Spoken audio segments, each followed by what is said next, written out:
Hey best friends, how y'all doing? This is part 3 of Teacher Stories, where I share the stories of teachers from across the country to bring light to the things that we deal with in these classrooms every day. I quit teaching on March the 22nd due to health issues, and when I quit, I realized there were a lot of teachers that did not have the luxury to do the same thing. They have the luxury to walk out and quit teaching in the toxic environment that they're in. So I wanted to do this series to be a voice for those teachers, because these things that happen, they continue because teachers are afraid to speak out, because if they speak out and their district finds out it was them that said something, they'll lose their job. Again, I do not edit these stories down. I read them exactly how they were sent to me, because I want to give a voice to the teacher that sent in their story. So without further ado, here we go. Teacher Stories Part 3.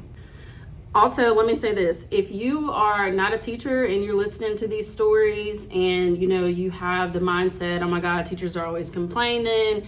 You hear a story and you're like, well, it really wasn't that bad. I don't really know. Try to put yourself in that teacher's position.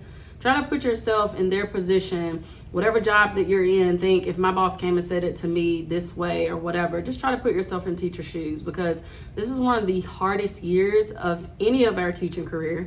There are people who have been teaching 25 plus years that have said this is the hardest year that I have ever taught. So when you're listening to these teacher stories, please do not downplay their struggle and do not downplay the things that they're dealing with in these classrooms every single day, because the story doesn't sound that bad to you. Because at the end of the day, the consistent theme in these stories is a lack of respect and a lack of protection for the teacher. There's a lack of respect from the kids, from admin, from parents, and there's a lack of protection for the teacher when something happens. Either the kid is sided with, the parent is sided with, or admin is sided with. And there's only so long that teachers are going to let people crap all over them before we start walking away in massive quantities, which teachers have already started to do. So these stories and things that I'm telling, these are, to bring awareness and hugs and solidarity to the teachers who you're in some of these situations and you can't leave. So if anything, I hope reading these stories and getting some of these stories out there will give you a little bit of peace and solidarity to the fact that there are other people in this country, teachers around this country, that are dealing with similar things as you. If you want your story shared on my YouTube channel, you can send it to honestteachervibes@gmail.com. I do get a lot of stories, so just bear with me and give me time to get them out there. I'm also, I'm trying to think of other ways to support you guys. One of the things that I'm thinking about doing is Saturday morning Zoom calls, where it's just me and like however many other teachers that want to pop on there, and it can just be a place where you can vent and get your frustrations out. You can talk with and meet other like-minded educators from across the country. So again, I know we might seem like clucking hens and just people who are complaining, but teaching, you would have to like be in a classroom and experience it to understand where our heart is and where we're coming from, and why we're saying like, hey, this stuff that we're dealing with is not okay. All right, here's the first story. My teacher friend is pregnant. It's a high-risk pregnancy, okay? So when I was pregnant with Peyton, I had a high-risk pregnancy. So high-risk pregnancy can be like preeclampsia, where your blood pressure is really high, or gestational diabetes. There's a lot of different things that make a high-risk pregnancy, but having a high-risk pregnancy and teaching, the high-risk people go into early labor all the time from the stress of teaching, especially if they have a high-risk pregnancy. So my teacher friend is pregnant. It's a high-risk pregnancy. She goes every other week for growth scans. She has worked it out that her students are covered for the 15 minutes that she's late to work on those days. So it's not like she has a growth scan multiple times a week. She has that growth scan once a week to make sure that her baby's okay, and she's 15 minutes late to work. And she's worked it out to where she has somebody that's watching her kids. So she's worked it out that her students are covered for the 15 minutes she's late to work on those days. State testing is coming up. We received an email that said teachers can't take leave or be absent during state testing. She went to admin and said she has a scan one of those days. The admin, who is a mom of 4 herself, said that the teacher would need to reschedule or skip the appointment. She said no, and that they would cover her or she would take the whole day because her baby is more important than a state test. Listen, why? Like, come on, man. Come on. Why are teachers expected to put the health of other people's children over the health of their children? That's not right. It's 15 minutes. You can do that teacher a courtesy and find somebody to cover her class for 15 minutes so that she can go have her growth scan to make sure that her baby's okay. I don't give two rusty nickels if it's during state testing. Find somebody, lady. She's trying to make sure that her child is okay. Imagine looking somebody in the face who has a high-risk pregnancy, who's probably already stressed out at school every day, and you add more stress to them by saying, well, you're going to have to miss the appointment or reschedule the appointment. She has to have them once a week. Are you freaking kidding me? Have you had to try to reschedule a freaking prenatal appointment? It is not easy. So on top of the stress of her trying to find somebody to cover her kids, now she has the stress of that it's frowned upon for her to miss because it's state testing. I'm going to tell you right now, state testing on my baby, I don't give two rusty wet nickels about state testing. I'm going to choose my kid. Have some comment, have some decency, man. It's hard to be pregnant and be a teacher. It's hard to be pregnant at work. And she's literally late for 15 minutes. During state testing, you find somebody somewhere got 15 minutes. Don't you look that teacher in the face and tell her you're going to have to reschedule the appointment or miss it. No, she has to do what's best for her child. And shame on the principal, you got 4 kids yourself. Here's a second story. I worked as a special ed teacher in a private school for medically fragile kids. My second year in, I had breast cancer. I had to have a double mastectomy and underwent chemo. After my surgery, I came back to school. My principal called me into her office.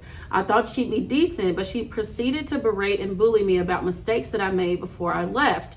I was also undergoing chemotherapy before I left. During my chemo treatment, she'd micromanage everything I did in the classroom. After one of her drop-ins was my typically awful day after chemo, I threw up. It was like that until June, where I was put on a cap. I couldn't take it one more second and I quit. I decided to write a letter to the school president and complain about the lack of compassion from a Catholic school. I have never ever felt as incompetent as I did that year. I made a change to public school where I discovered that I had kidney cancer, arranged to have surgery during spring break, only to be told that my contract wasn't being renewed. Listen, I have heard many of stories like that. Okay. Now, I'm not negating the fact that, the school, they need somebody in the classroom that can consistently be there. I'm not negating that fact. But there's a level of human decency that you have when you know that somebody is going through something as traumatic as chemotherapy. Like, why berate this teacher? You know that she has cancer and she is going in to chemotherapy and how chemo makes you really sick. Like, I know as an admin you have a job to do, but please have some freaking common decency, man. Like, please have some decency. Don't berate this lady like this after you know she's going through chemo. And then the lack of compassion that was had for her at a Catholic school. Come on, man. Like, come on. And I'm reading this story and I'm reading it from the perspective of I've never been in this lady's situation before. But for her to get sick and physically throw up after that admin walked out of there, that put a lot of stress on her. Teaching is already stressful enough. And I know some people were like, well, she could have just quit. I'm not understanding why that is people's response to when teachers are talking about their struggles, where you could just quit. Everybody can't quit, man. Some people are not in a position where they can just walk away from a job, especially not when you're going through chemo. It ain't cheap. Even with school health insurance, chemotherapy is not cheap. And at the end of the day, I think that this teacher, her biggest frustration was the lack of compassion that they had for her while she was going through chemo. Like, come on, man. Show these teachers some compassion and some decency, please. This next story, this teacher said, "Thank you so much for using your platform to voice these stories for those of us stuck in education and would be fired if we advocate for ourselves. Teachers are absolutely coerced and gaslit into silence." And that is very sad, y'all. Like, the amount of gaslighting that happens to teachers, it's like, it kind of makes you to a point where you start to like second guess yourself. And it's like, it's not okay. Stop gaslighting these teachers. Their experiences are valid. They're not just making a big deal out of nothing. Like, please stop gaslighting teachers, especially people who ain't never set foot in a freaking classroom before. Shut up. Here's this lady's story. A few years ago, we had a 9-year-old that literally terrorized the school. He was deemed too bad for the emotional disturbed class, so he was kept in general ed. He would, on the daily, trash the classroom, kick holes in the walls, cause classroom evacuations because he was so violent, and hurt other children and staff. He was rarely suspended. Everyone in the building knew who this child was. The parent blamed the school for the child's behavior. One day, the boy attacked a staff member from behind, punched them in the face and head several times, and broke their finger. The staff member went to the hospital. The boy was back in class less than an hour later. Are you freaking kidding me?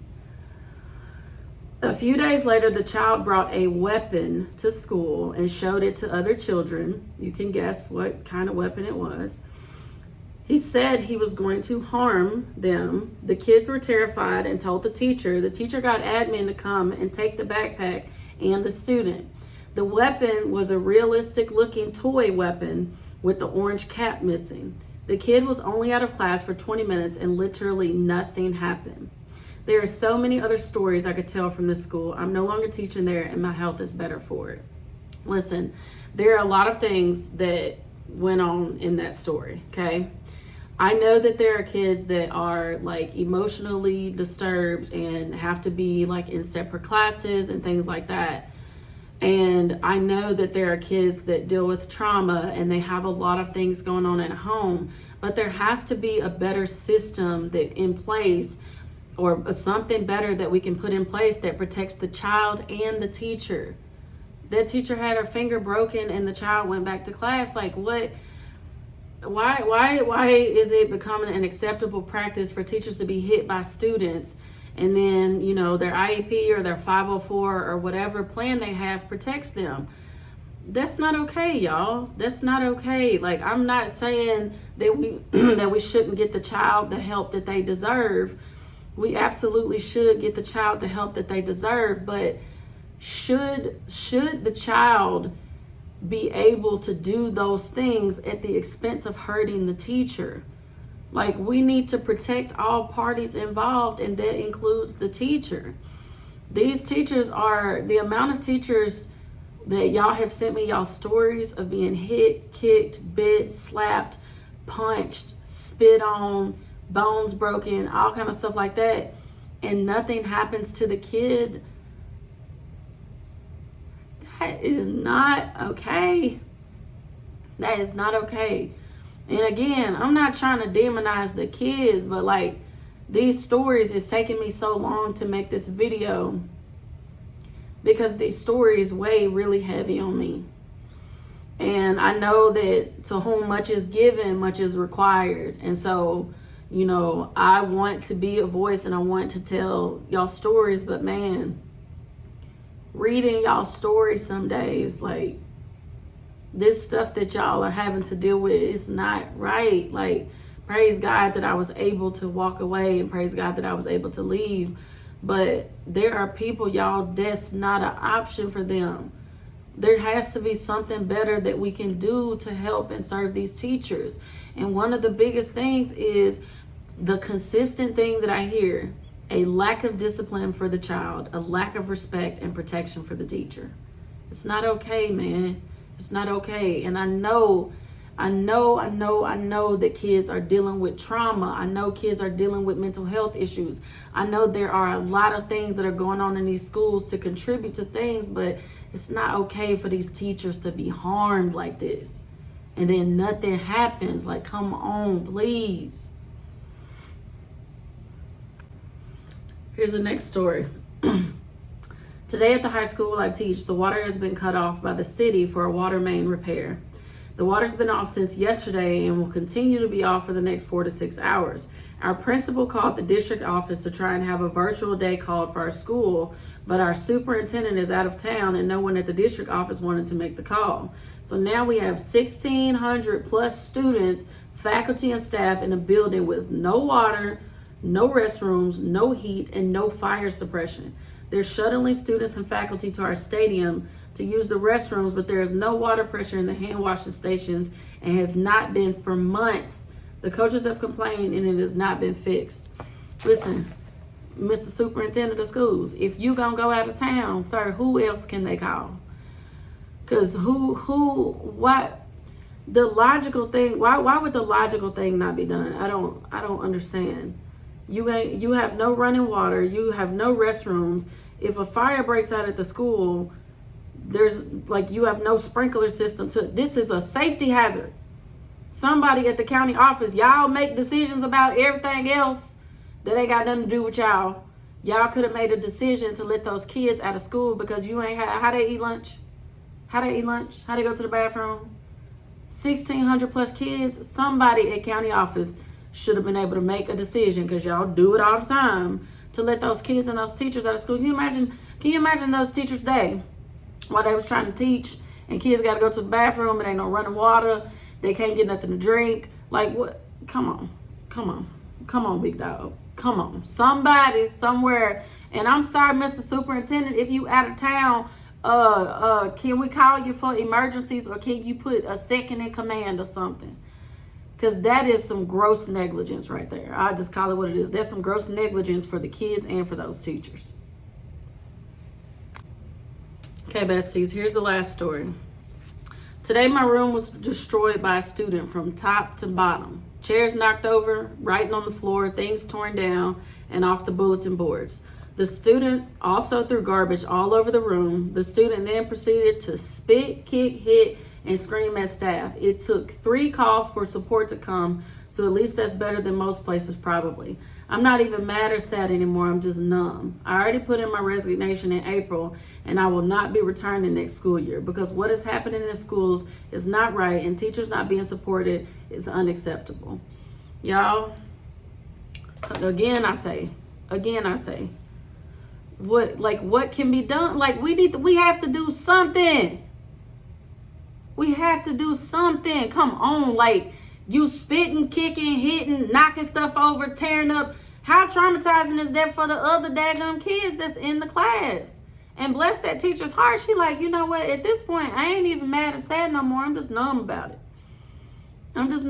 When you come in and day out and have to deal with the same stuff, and you bring consistent concerns to people's attention and nothing happens, and you keep dealing with the same old.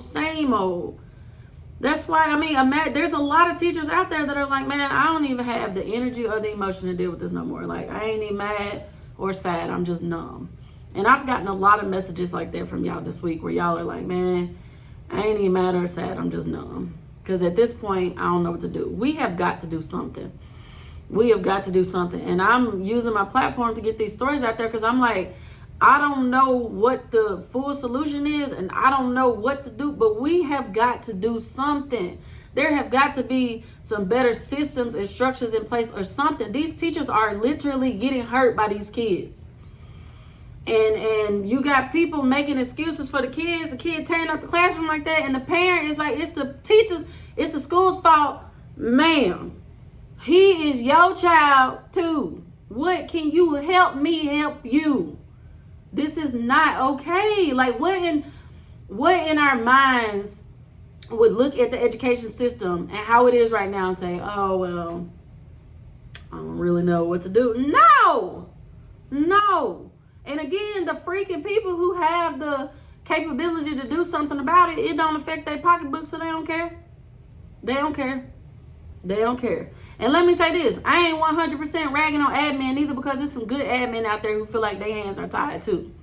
But at the end of the day, it's also some trash admin out there that straight up gaslight their teachers, and y'all trash for that. It's not okay, y'all. These teachers, we need help. We need parents' help. We need, we have to do something, because the amount of stories that people send me of them being hit, kicked, bit, slapped. And I'm not talking about little kids. I'm not talking about kindergarten, first and second grade. I'm talking about some of these kids are big kids. And I'm not talking about sped kids either. I'm talking about some of these kids in general education classes, not sped inclusion, not sped self-contained. No, they are in general education classes, putting their hands on these teachers like this, spitting at them, cussing them out, and the kid gets sent right back to class. When my first year teaching, I seen a kid buck the principal, and I'm talking about like just practically about to fight him, and he sent that girl back to class while all them other kids was watching. No. Again, I don't know what the solution is, y'all, but we got to do something, because it's not right for these people to have to go up in these schools suffering every day like this. And I mean, I don't know if admin need to like substitute teach once a month, or some of these parents need to come in and substitute teach, or some of these parents need to come in and sit with their kids so that y'all can see what y'all kids be doing at school or what these other kids be doing at school. But these stories, like, it's not okay. And listen, hear me when I say, friend, listen to me when I say this. I'm with you. Whatever we got to do to figure it out and to bring awareness. And listen, I know it might seem like I've been MIA because I was on the comedy tour. I love the comedy tour. It was super fun. But the whole time I was thinking, I got to get home so I can tell these teachers stories, because it's fun and I had fun and I loved making y'all laugh and, you know, having a good time being on tour. That was amazing and that was fun. But while I was on tour, I was thinking about the teachers who are in the trenches. They're not traveling around New York City. They're not, you know, standing on stage. And it was fun. I'm not downplaying the hard work that I've done to get to where I am, to be able to do shows and get on stage and stuff like that. But, you know, when I left on March 22nd, it really did. I'll never forget that teacher that was standing there talking to me the whole time while I was crying. And she could not leave. And I was waiting till the end of the day because I knew I don't have to deal with this anymore. I'm not going to die at school because my blood pressure is getting too high, because I'm about to have a stroke. I'm not going to do that. Now, I am grateful to say that that teacher that was standing there with me when I left and I was crying, and I felt like I was leaving her behind, that teacher has since been able to quit and move on to another job. So praise God for that. But, you know, at this point, I can't even tell teachers to hang on, because hang on to what? You know what I'm saying? If people are going to hang on, it means they have hope for something in the future. You know, it's easier to hang on when you feel like it's a solution coming, or, you know, some things going to change. But, you know, some of y'all, it's time for y'all to transition out of teaching. You know, and I had a lady send me a not so nice DM telling me that I should, because of how large my platform is, I shouldn't be telling people to leave teaching, and, you know, I should be telling them to stay and stick it out. Hell no. That's what you want to tell them. I'm not telling them that. I'm not telling them. I don't know if you're teaching a suburban school, lady. I don't know where you teach. But some of these people, these environments they in, they can't hold on to the end of the school year. They can't hold on to the end of the school year. That's the culture of teaching, is so guilt tripping and so, you know what I'm saying, gaslighting teachers from stuff they deal with. No, don't let nobody make you feel guilty for quitting a teaching job, because it's freaking horrendous this year. These kids disrespectful, these parents disrespectful. And I say it again. Admin is scared of county office is scared of the parents are scared of the kids, and the kids ain't scared of nobody. Ain't scared of nobody, baby. It's not okay, y'all. So, you know, just know I done came back off tour. I got some time. I'm trying to figure out some things. The Saturday morning Zoom calls are, you know, something that we gonna try to put in place. I got some friends that are teacher career coaches that help people transition out of teaching. But sometimes you feel like you don't have any options. When you're in the thick of it, you feel like you don't have any options. We can try to figure you out some options, best friend. Because one, teaching don't pay that much anyway. So, you know, we might be able to find some better options.